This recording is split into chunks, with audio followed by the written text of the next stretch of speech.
এরপর দেখতে দেখতে আমরা প্রায় আমাদের হোমস্টের কাছাকাছি চলে এসেছিলাম, আর কিছুক্ষণ ছিল। আর এইখানটা তো খুব সুন্দর লাগছিল। তারপরে এখান থেকে আরেকটু এগিয়ে গিয়ে জায়গাটা এত সুন্দর লাগছিল, আমি ভিডিও না করে থাকতে পারিনি।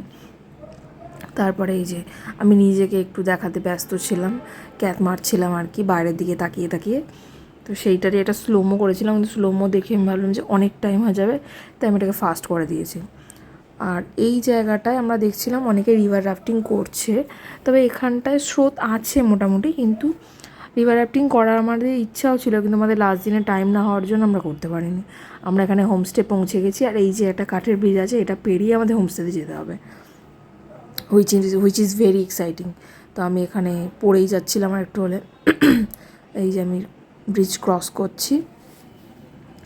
এই টাইমে এসে আমরা প্রচণ্ড এক্সস্টেড হয়ে গেছি, টায়ার্ড হয়ে গেছি, খিদে পেয়ে গেছে, কিন্তু এত আমরা ট্রিপের মধ্যে ইনভলভ ছিলাম যে মানে খিদে ঘুম কিছু যে হয়নি, স্নান হয়নি তখন 4টে বাজে, তাও কোনো যায় আসে না। দেখো এত সুন্দর জায়গাটা, সবথেকে সুন্দর জায়গা।